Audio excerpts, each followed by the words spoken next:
नमस्कार, देश की बात में आपका स्वागत है। मैं हूं अदिति राजपूत और शुरुआत हम इस वक्त की बड़ी खबर से कर रहे हैं। कोलकाता में ट्रेनी डॉक्टर के साथ हुई बेरहमी पर लोगों का गुस्सा शांत होने का नाम नहीं ले रहा है और ताज़ा तस्वीरें जो हैं वो कोलकाता से आई हैं, जहां पर सॉल्ट लेक स्टेडियम के बाहर जबरदस्त विरोध प्रदर्शन देखने को मिल रहा है। दरअसल शहर में मौजूदा अशांति के कारण मोहन बागान और ईस्ट बंगाल के बीच जो आज सॉल्ट लेक स्टेडियम में मैच होने वाला था, डुरंड कप मैच, उसे रद्द कर दिया गया। कोलकाता में सॉल्ट लेक स्टेडियम के बाहर हजारों लोगों की भीड़ जुटी हुई है और यहां पर न्याय की मांग करते हुए सभी लोग दोषी को सख्त से सख्त सजा देने की मांग कर रहे हैं। तो यहां पर आपको कुछ प्रदर्शनकारियों के बयान आपको सुनवाते हैं। ये फुटबॉल से बहुत कुछ ज़्यादा है। इधर हमारा एक बहन के साथ ऐसा कुछ हो गया है जो as a human we are very much ashamed.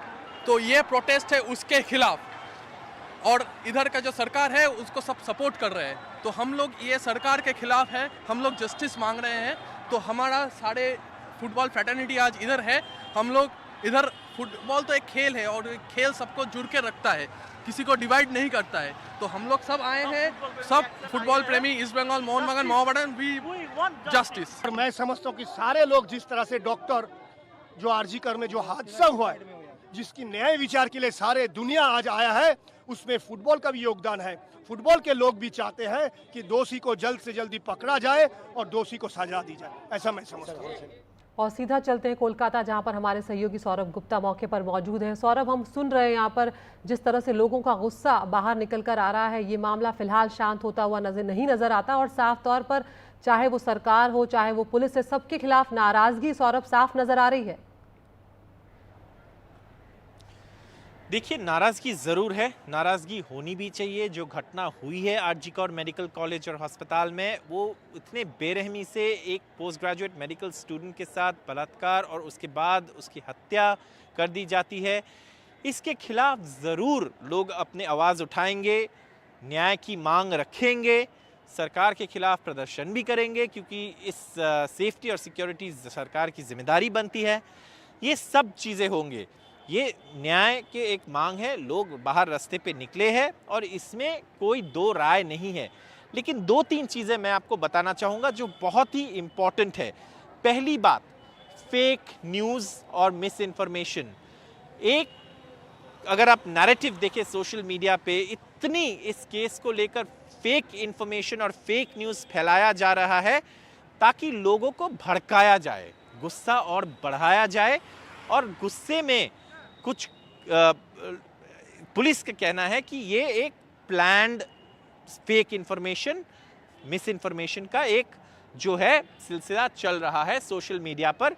इसमें जाने माने लोग भी, कुछ लोग जो अपने वक्तव्य रख रहे हैं, उससे जो पोस्टमार्टम रिपोर्ट है या जो इन्वेस्टिगेशन अभी तक किया गया है, उसमें कोई सिमिलैरिटी नहीं है। दूसरी बात, आज की अगर हम ईस्ट बंगाल वर्सेस मोहन बागान के जो मैच हुआ है उसकी बात करें, ये क्यों कैंसिल किया गया है, इसका कारण भी पुलिस ने बताया है। एक तो ज़रूर शहर में कई जगहों पे प्रदर्शन चल रहा है, बहुत ही भारी मात्रा में पुलिस को तैनात करना पड़ता है ऐसे मैच के लिए जो ईस्ट बंगाल मोहन बागान मैच है। अभी भी आप देखिए, हम बिल्कुल सॉल्ट लेक स्टेडियम के सामने खड़ा है जहाँ पे ये मैच होने वाला था। तो ज़रूर इसमें मैच ना होने से फैंस का गुस्सा है, क्योंकि फैंस को लगता था कि ये भी एक न्याय मांगने का प्लेटफॉर्म बन सकता था, प्रदर्शन कर सकते थे लोग, और यहाँ पे मैच कैंसिल होने पर ज़रूर लोगों के मन में गुस्सा है, फेक न्यूज़ और ये। लेकिन पुलिस ने ये भी साथ साथ बताया है कि देखिए, हमको आप शहर पर सुरक्षा बनी रहनी चाहिए, इसके ऊपर ध्यान देना है। पुलिस के पास इतनी बल नहीं है कि अगर पूरे शहर में प्रोटेस्ट हो रहा है उसके ऊपर भी ध्यान रखे और फिर ऐसे बड़े मैच को भी ऑर्गेनाइज करने के लिए जितने भारी मात्रा में फोर्स चाहिए होता है वो भी तैयार करे। तो इसलिए पुलिस ने बोला हम सिक्योरिटी नहीं दे पाएंगे इस मैच की जितनी चाहिए उतने आप, और उसके बाद मैच कैंसिल हुआ और जो फैंस है वो यहाँ आके भी प्रदर्शन किए। लेकिन विधाननगर पुलिस कमिश्नर की एक प्रेस कॉन्फ्रेंस में हुई है, उसमें कारण बताया गया है, इसमें इंटेलिजेंस भी है और इंटेलिजेंस इंफॉर्मेशन के ऊपर ये निर्णय लिए गए हैं। सौरभ, ये भी दूसरी बताएं अगर कि हम क्या बात जो करें लोग विरोध राजनीति कर की, रहे इस थे, केस को क्या अब लेकर वो क्या लोग सॉल्ट स्टेडियम के पास से चले गए हैं या अभी भी विरोध करने वाले जो हैं वो आसपास बने हुए हैं?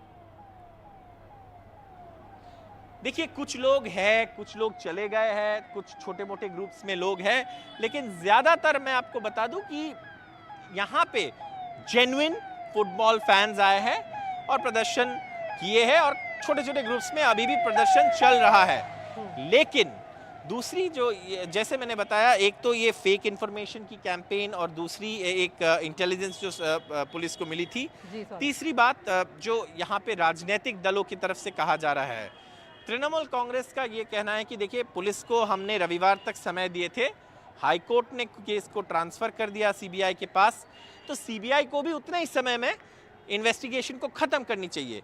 हम तो कहे थे पुलिस को इतने समय में हम इन्वेस्टिगेशन खत्म करेंगे, तो क्या सीबीआई आज उस जगह पे है जहां पे वो चार्जशीट फाइल कर सकते हैं और कितने समय लगेंगे? दूसरी तरफ से तृणमूल ये भी कह रहा है कि देखिए, सीबीआई के पास केस चले जाते हैं और फिर सब ठंड पड़ जाता है, कुछ दिन बाद लोग केस के बारे में भूल जाता है। पहले भी ऐसे केसेस हुए हैं जहाँ पे इन्वेस्टिगेशन सीबीआई के पास जाने के बाद उसमें उसकी गति धीमी हुई है, तो ये ना हो इस केस के साथ। बिल्कुल। बीजेपी क्या कह रहा है? बीजेपी कह रहा है कि नहीं, कलकत्ता पुलिस ने कुछ छुपाने की कोशिश किया, इसमें केस को ठीक से इन्वेस्टिगेशन नहीं किया गया, इस पर भी कोलकाता पुलिस ने सफाई दे दिया है। लेकिन जब तृणमूल का आरोप ये है कि इसमें यहाँ पे एक बांग्लादेश की स्थिति बनाने की कोशिश किया जा रहा है अनरेस्ट पैदा करके, तो उसमें बीजेपी कहते हैं कि देखिए, अगर यहाँ पे बांग्लादेश की स्थिति बनने की एक स्थिति आती है तो उसके लिए भी जिम्मेदार ममता बनर्जी है। वो इन्फिल्ट्रेशन रोकने के लिए सेंटर के साथ कोऑपरेशन नहीं करते, ये सब तो ये राजनीतिक बयान है। लेकिन हमको नजर रखना पड़ेगा कि आज प्रोटेस्ट क्यों हुआ। एक मैच कैंसिल हुआ, ईस्ट बंगाल मोहन बगान का फुटबॉल मैच।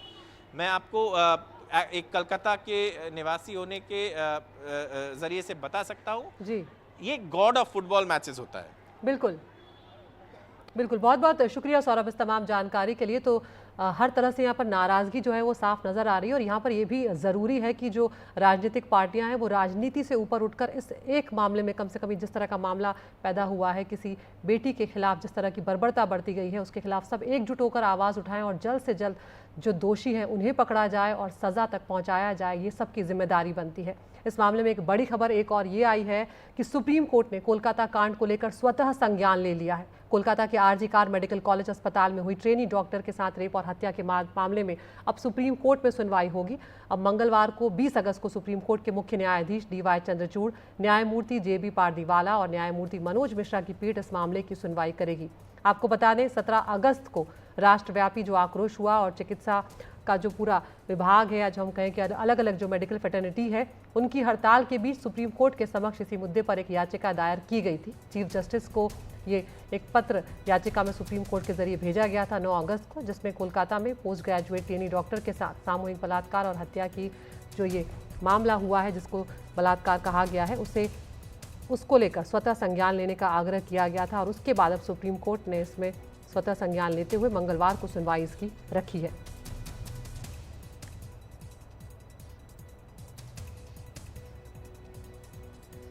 तो एक ऐसा मामला जिसने पूरे देश के लोगों को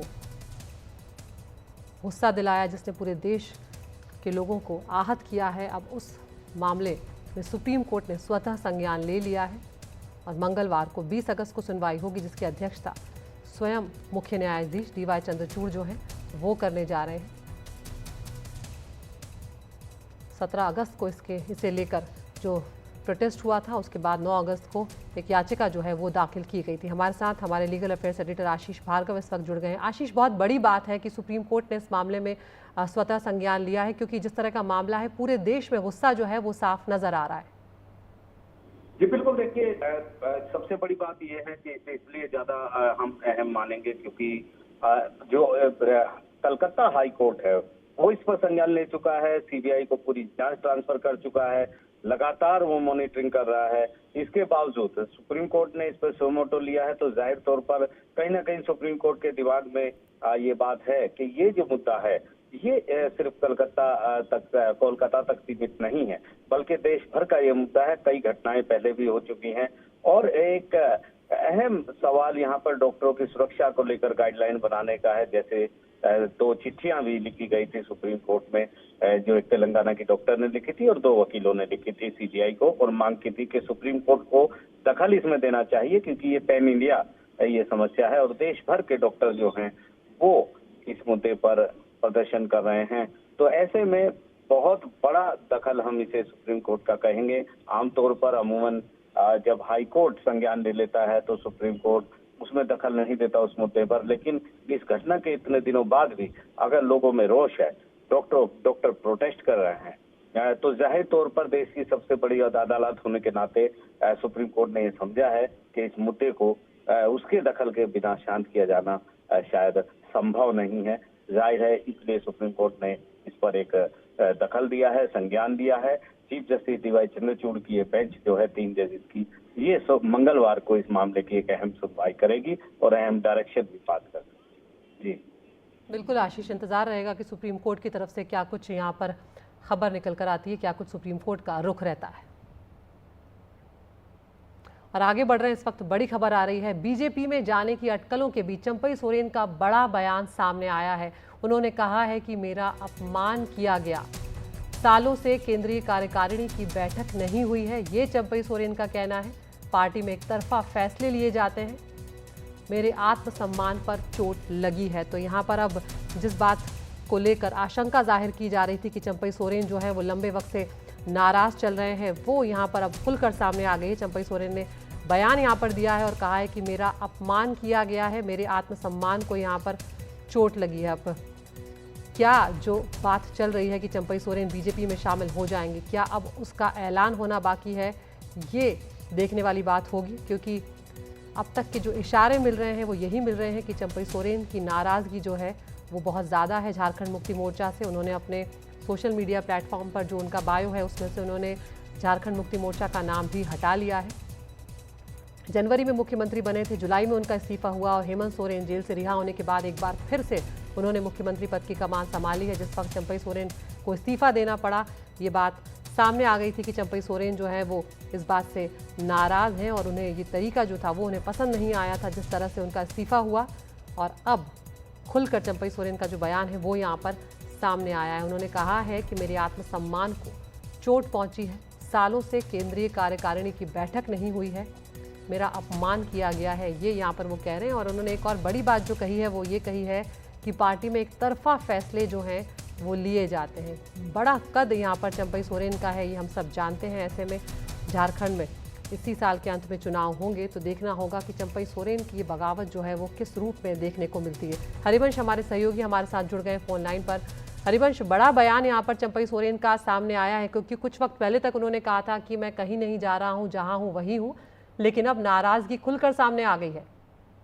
बिल्कुल अदिति, राजनीतिक गलियारों में 2 दिनों से जो है ये चर्चा का विषय बना था। जब से ये खबरें आनी शुरू हुई कि चंपई सोरेन बीजेपी में शामिल होंगे तो राजनीतिक गलियारों में सरगर्मी बढ़ गई और चर्चाएं होने लगी। इसी बीच जो है चंपई सोरेन दिल्ली पहुंचते हैं और दिल्ली में जो एक राजनीतिक बयान होता है वो बयान उन्होंने दिया है, लेकिन पहले से ही सारा कुछ तय था कि इन्हें बीजेपी में जाना है। हाँ, एक चर्चाएं थी कि इनके साथ 3-4 विधायक और साथ में जा सकते हैं, लेकिन जिन विधायकों का नाम आया उन विधायकों ने पार्टी को लेटर जारी करके और अपना वीडियो बना के भेजा कि मैं उनके साथ नहीं हूँ, मेरी उनसे कोई बातचीत नहीं है। और उसी आधार पे अभी चंपई सोरेन ने एक्स पे जिस तरह से पोस्ट किया है कि उन्होंने बताया है कि ये मेरा निजी संघर्ष है, इसलिए इसमें पार्टी के लिए किसी सदस्य को शामिल करने अथवा संगठन को किसी प्रकार की क्षति पहुंचाने का मेरा कोई इरादा नहीं है। जिस पार्टी को हमने अपने खून पसीने से सींचा उसका नुकसान करने के बारे में मैं कभी नहीं सोच सकता हूं, लेकिन हालात ऐसे बने कि मुझे ये कदम उठाना पड़ा। तो कुल मिला के देखा जाए तो विधानसभा से ठीक पहले चंपई सोरेन का जो कोल्हान से आते हैं और कोल्हान में इनको कोल्हान टाइगर के नाम से जाना जाता है, कोल्हान में टोटल विधानसभा की 14 सीटें हैं, तो कहीं न कहीं से झारखंड मुक्ति मोर्चा को ये नुकसान पहुंचाने वाली बात जो है ये हुई है। अदिति, बिल्कुल हरिवंश, ये भी आप हमें बताएं कि 7 बार के ये विधायक रहे हैं, इनका बड़ा कद है यहाँ पर। कुछ और विधायकों के भी चंपई सोरेन के साथ जाने की बात यहाँ पर कही जा रही है, उस बारे में कोई अपडेट मिल रहा है आपको?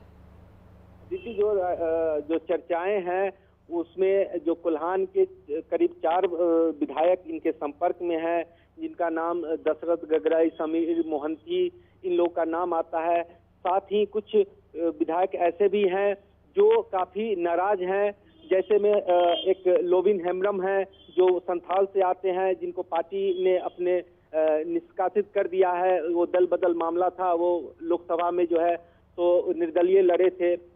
तो ये ऐसे में कई संपर्क में है, ये चर्चाएं हैं, लेकिन अब सभी को अभी इंतजार करना पड़ेगा।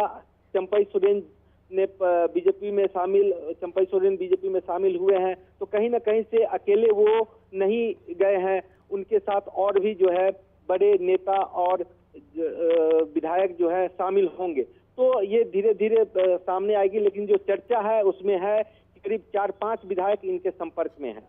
अदिति, बिल्कुल हरिवंश, आप बने रहिए हमारे साथ। हमारे सहयोगी विशाल पांडे भी हमारे साथ जुड़ गए हैं। विशाल, इस वक्त क्या जानकारी मिल रही है? चंपई सोरेन इस वक्त कहाँ हैं? क्योंकि कुछ देर पहले तक विशाल स्थिति अलग थी, लेकिन अब उनकी नाराजगी जो है वो खुलकर सामने आ गई। वो कह रहे हैं कि मेरे आत्मसम्मान पर चोट लगी है और मेरा अपमान किया गया है। बिल्कुल आदित्य, देखिए न सिर्फ उनकी नाराजगी खुलकर आ गई, बल्कि उन्होंने अपने विकल्प भी खुलकर बता दिए हैं और उनके इशारों से यह बात बिल्कुल साफ निकलकर सामने आ रही है कि कोई साथी अगर इस रास्ते में उनको मिलेगा तो उसके साथ आगे का सफर तय कर सकते हैं।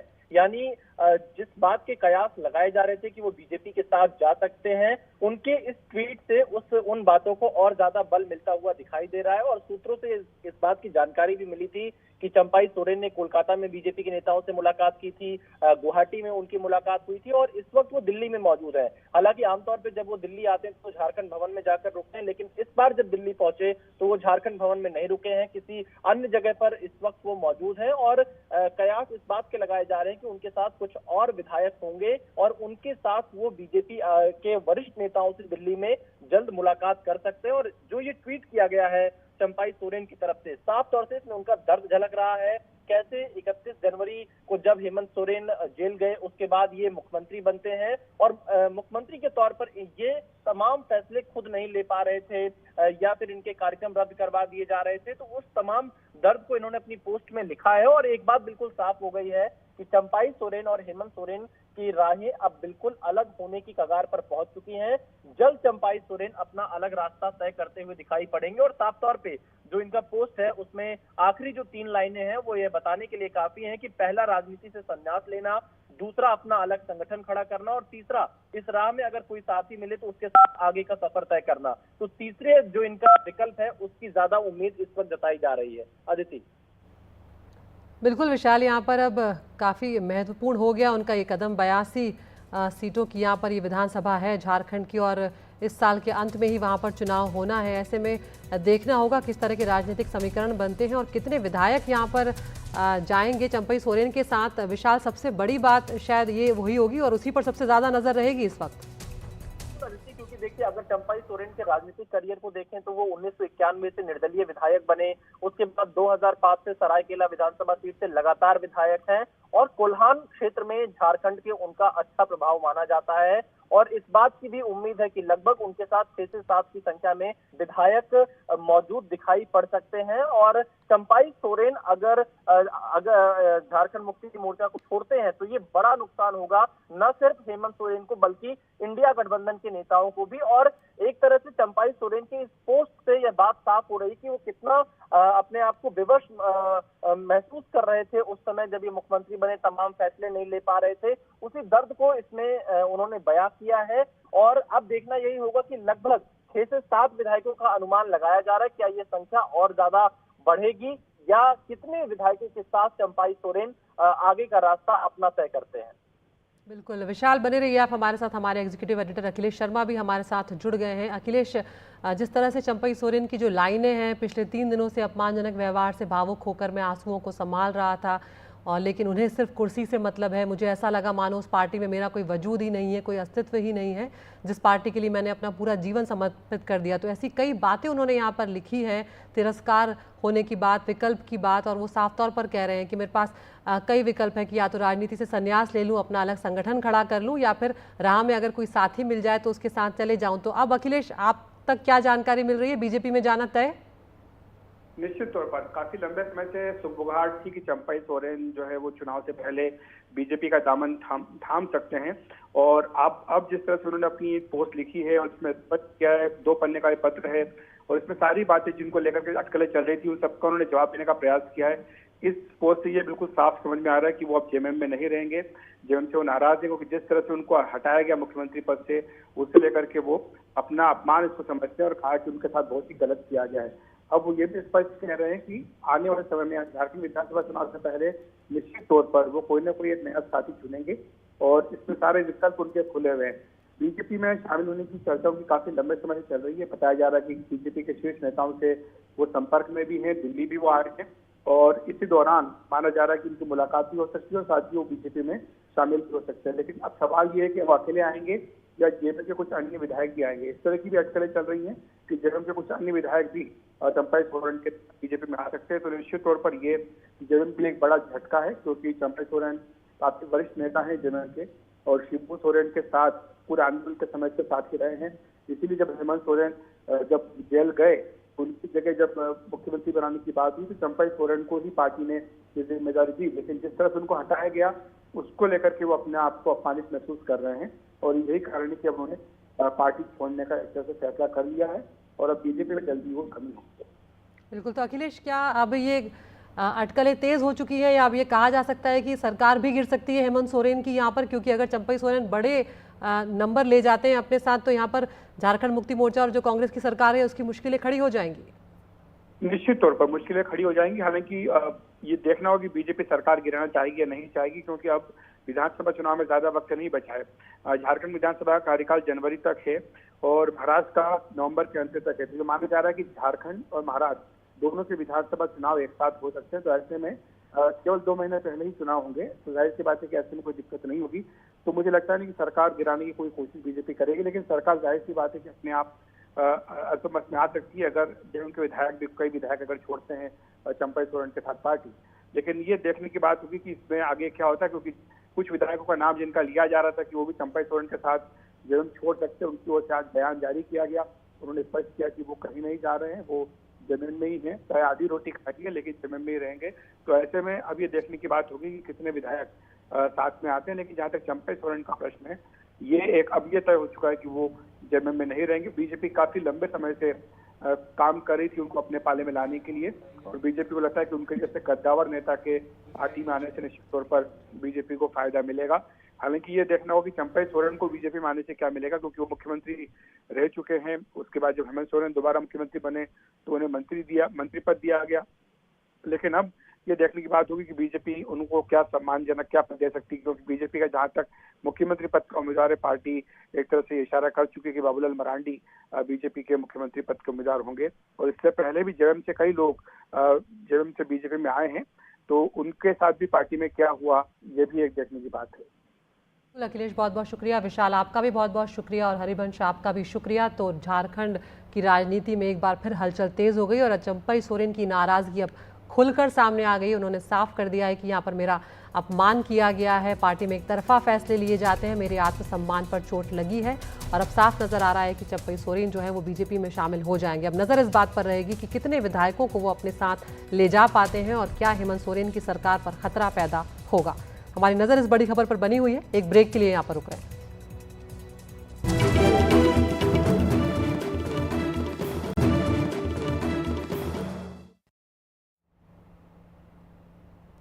एक तरफ कोलकाता में डॉक्टर के साथ हुई बर्बरता के लिए न्याय की मांग चल रही है। ये मामला अभी खत्म भी नहीं हुआ है। उधर खबर मुंबई से आई है, जहां पर सायन अस्पताल के अंदर आज तड़के एक महिला डॉक्टर पर 5 से 6 लोगों ने हमला कर दिया। खुद को बचाने के दौरान ये ऑन कॉल रेजिडेंट महिला डॉक्टर घायल हो गई हैं। एक मरीज और उसके साथ आए हमलावर नशे में धुत थे जब उन्होंने महिला डॉक्टर पर हमला किया। इन लोगों ने पीड़ित डॉक्टर को धमकी भी दी। सायन अस्पताल में ये घटना तकरीबन सुबह के 3:30 बजे की बताई जा रही है। पीड़ित डॉक्टर ने सायन पुलिस स्टेशन में अपना बयान दर्ज करवा दिया है। पुलिस कानूनी कार्रवाई कर रही है और इधर घटना के बाद से आरोपी और मरीज जो हैं वो फरार बताए जा रहे हैं। ज़्यादा जानकारी दे रहे हैं हमारे सहयोगी पारस दामा। कोलकाता में हुए महिला डॉक्टर के साथ रेप और हत्या मामले में पूरे देश में विरोध किया जा रहा है। ऐसे में देश भर में जितने भी रेसिडेंट डॉक्टर हैं वो हड़ताल पर हैं, सिर्फ इमरजेंसी सेवाएं जो हैं वो शुरू हैं। इस पूरे मामले में जितने भी रेसिडेंट डॉक्टर्स हैं वो न्याय की मांग कर रहे हैं। ऐसे में सबसे बड़ा सवाल देश भर में है कि सरकारी अस्पतालों में जो फीमेल रेसिडेंट डॉक्टर्स हैं उनकी सुरक्षा की जिम्मेदारी है किसकी और उनकी सुरक्षा क्यों नहीं होती है। वहीं एक ऐसा मामला आज सुबह मुंबई के सबसे प्रतिष्ठित बीएमसी और सरकारी हॉस्पिटल सायन अस्पताल से भी सामने आया है, जहां पर 5 से 6 लोग इस अस्पताल में जाते हैं। जनरल वार्ड में अपनी ड्यूटी निभा रही एक फीमेल रेसिडेंट डॉक्टर के साथ बदतमीजी करते हैं, उनको धमकाते हैं और उसके बाद उनके साथ हाथापाई करते हैं। ये पूरा मामला आज सुबह 3:30 बजे सुबह हुआ है, जहां पर ये जितने भी 5 से 6 लोग हॉस्पिटल के अंदर जनरल वार्ड में घुसे थे वो सब जो है नशे में धुत हैं। ऐसे में सवाल अब ये भी है, देश की आर्थिक राजधानी माने जाने वाला मुंबई, जो कि सबसे सुरक्षित शहरों में से एक माना जाता है, वहां पर किस तरीके से अंदर हॉस्पिटल के जनरल वार्ड में महिला फीमेल डॉक्टर जो कि रेसिडेंट डॉक्टर हैं उनके साथ हाथापाई की जाती है। अब जो डॉक्टर्स की जो एसोसिएशन है वो सायन अस्पताल से सायन पुलिस स्टेशन पहुंचे हैं और एफआईआर करने की प्रोसीजर कर रहे हैं। मगर अब सवाल ये है कि कोलकाता जैसा हादसा ऐसे दूसरे शहरों में ना हो, उसके लिए सरकार क्या कदम उठाएगी। मुंबई में ये बड़ा हादसा जो है वो हुआ है। मुंबई की एक रेसिडेंट फीमेल डॉक्टर के साथ बदतमीजी की गई और उसके बाद जो है वो हाथापाई की गई। इस मामले में एफआईआर जो है दर्ज की जा रही है और अब सवाल ये उठने लगे हैं कि क्या रेसिडेंट डॉक्टर्स की सिक्योरिटी, उनकी सुरक्षा के लिए सरकार कुछ कदम उठाएगी या फिर नहीं। कैमरामैन सागर शिर्के के साथ पारस दामा, एनडीटीवी इंडिया के लिए।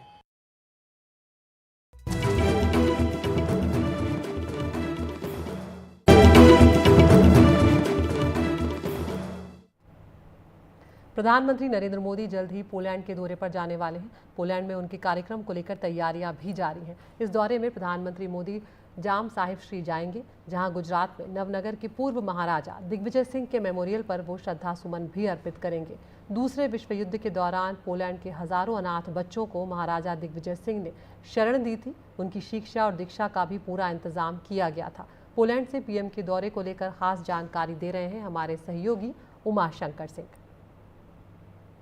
दोब्रेगो महाराजाजी यानी कि गुड महाराजा स्क्वायर, ये वॉर्सो का वो जगह है जहाँ पे जाम साहिब महाराजा दिग्विजय सिंह जी का जो एक मेमोरियल है वो बनाया गया है। और वो उनकी याद में इसलिए बनाया गया है क्योंकि द्वितीय विश्व युद्ध के दौरान जब एक तरफ जर्मन की सेना जो है वो पोलैंड पे आक्रमण कर रही थी, दूसरी तरफ सोवियत सेना जो है उसने अपने इलाके में हज़ारों अनाथ बच्चों को एक तरह से वहाँ पर बंधक बना रखा था। और ऐसे में जो उनकी जान को खतरा था तो महाराजा जो हैं उन्होंने अपनी पहल पर और एंडर जो कि कमांडर थे उनकी मदद से हज़ारों बच्चों को नवनगर, जहाँ के कि वो महाराजा थे गुजरात के, वहाँ उन्होंने उनको बुलाया, शेल्टर दिया, उनको खाने पीने की चीज़ें दी, उनको उनकी शिक्षा का बंदोबस्त किया और जीवन की जो भी ज़रूरत थी वो उसको पूरा किया। और उनके इस योगदान को आज भी पोलैंड जो है वो दिल से याद करता है और इसलिए उनकी याद में ये जो मेमोरियल है वो बनाया गया है।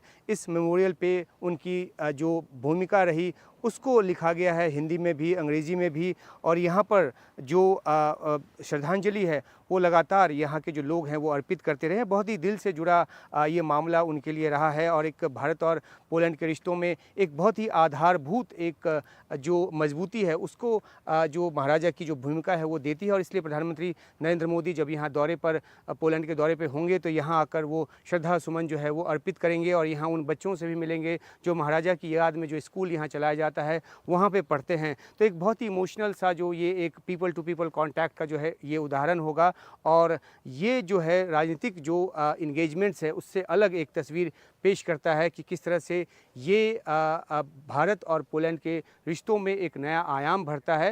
महाराजा की उम्मीद तो यही थी कि उनके नाम पे एक स्ट्रीट बनाया जाएगा, लेकिन उनके जीते जी उनकी इच्छा पूरी नहीं हुई क्योंकि उस समय तक जो सोवियत की असर वाली सरकार थी उनको लगा कि अगर इस तरह का कोई मॉन्यूमेंट बनाते हैं तो ये उस बर्बरता की एक यादगार होगी जो उनकी सेनाओं के द्वारा किया गया था, सोवियत सेनाओं के द्वारा किया गया था, या जर्मन सेनाओं के द्वारा जो है जो हिटलर की सेना या स्टालिन की सेना की तरफ से जो है वो किया गया था।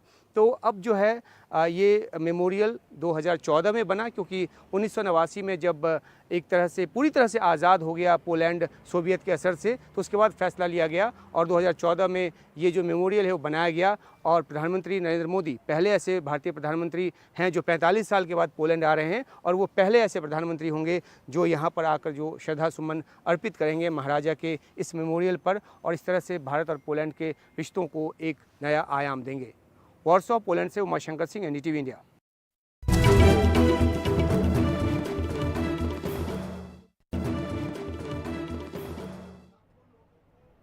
आईएमएफ की first deputy managing director Gita Gopinath ने कहा है कि भारत दुनिया की बड़ी अर्थव्यवस्थाओं में सबसे तेजी से आगे बढ़ने वाला देश है, लेकिन यहाँ पर रोजगार के अवसर बढ़ाना बेहद जरूरी है।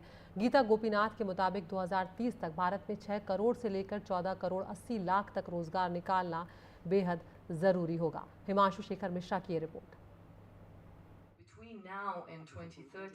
आईएमएफ की first deputy managing director Gita Gopinath ने शनिवार को दिल्ली स्कूल ऑफ इकोनॉमिक्स में छात्रों को संबोधित किया। कहा कि 2030 तक भारत को करीब 14.8 करोड़ तक रोजगार के अतिरिक्त अवसर पैदा करने होंगे।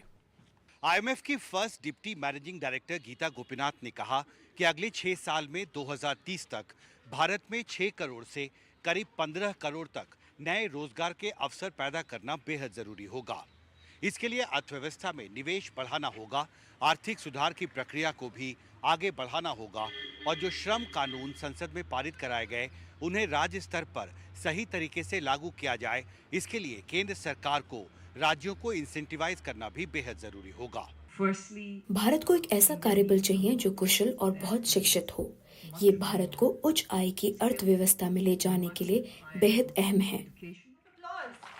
आईएमएफ की पहली महिला deputy managing director Gita Gopinath ने 2047 तक भारत को विकसित देश बनाने के लिए एक रोड मैप भी पेश किया। गीता गोपीनाथ ने कहा, भारत में लेबर फोर्स की गुणवत्ता को बढ़ाने के लिए उन्हें बेहतर तरीके से शिक्षित और कुशल बनाना जरूरी होगा। जन सुविधाओं पर निवेश बढ़ाना होगा। यहां कारोबार करने में और ज्यादा आसानियां लानी होंगी। भूमि सुधार को लागू करना भी बेहद अहम होगा। मुक्त व्यापार के लिए बेहतर माहौल बनाना होगा और नए श्रम कानून को राज्य स्तर पर कारगर तरीके से लागू करना होगा। लेबर कोड्स का इम्प्लीमेंटेशन नहीं हुआ है, गोपीनाथ ने कहा, और ये सही बात भी है कि बहुत सारे राज्यों ने अभी भी लेबर कोड्स के लिए रूल्स फ्रेम नहीं किए हैं। ये कितना बड़ा इशू है? आपको लगता है सेंटर को इंसेंटिवाइज करना चाहिए राज्यों को कि वो नए श्रम कानूनों को लागू करने की प्रक्रिया को आगे बढ़ाएं? किस हद तक इंसेंटिव सफल होंगे इस पे मैं टिप्पणी नहीं करना चाहता हूँ, लेकिन राज्यों के साथ इस विषय पे वार्तालाप और किया जाए। नीति आयोग ने कुछ कदम उठाए हैं, उस कदम में और प्रगति लाई जाए।